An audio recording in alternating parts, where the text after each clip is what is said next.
The woman was being escorted to prison by heavily armed officers, yet her face showed no trace of panic, as if everything remained under her control. Just then, a vehicle blocked the only route to the prison. A group of mysterious figures emerged and calmly approached the police vehicle. Before the officers could react, all windows were sprayed black and fitted with a timed bomb. The unknown is most terrifying. Unable to see outside, the officers watched the bomb's timer tick closer. They hurriedly opened the doors and lay flat on the ground. Yet no explosion came. It was all part of the robbers' scheme. Without firing a single shot, the robbers seized control of the scene. The officers were captured. They opened the trunk, and after a mere seconds-long standoff, the timid officers promptly surrendered. After being released, they changed Tokyo's clothes and gave her a phone, instructing her to call the professor for further instructions. But after Tokyo left, she couldn't get through to the professor no matter how many times she tried. Now with police blocking all exits, she had no choice but to take a risk to avoid recapture. The most dangerous place was also the safest. Tokyo used the phone to contact Rio, instructing him to open the printing plant gates. She then accelerated through the entrance. Police, sensing something amiss, ordered their men to fire. But Rio opened the gates in time and provided covering fire.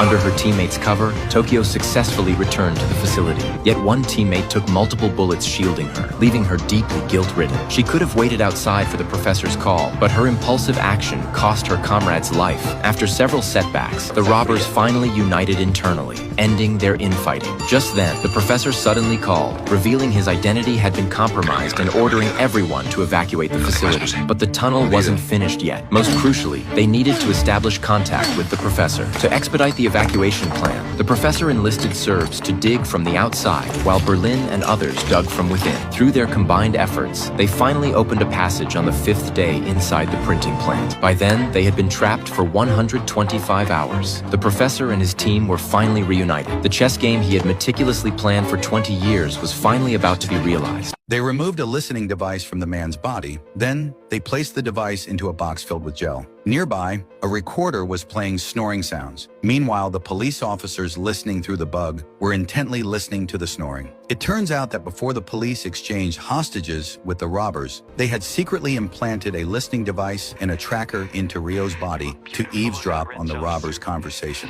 But the professor had already predicted this, so they had practiced hundreds of times under his guidance. Now they could use this opportunity to create false information for the police outside. Just then, the police made a new discovery. The data from the vibration sensor indicated that the robbers inside the bank were digging a tunnel, causing the police to panic. The chief ordered a geologist to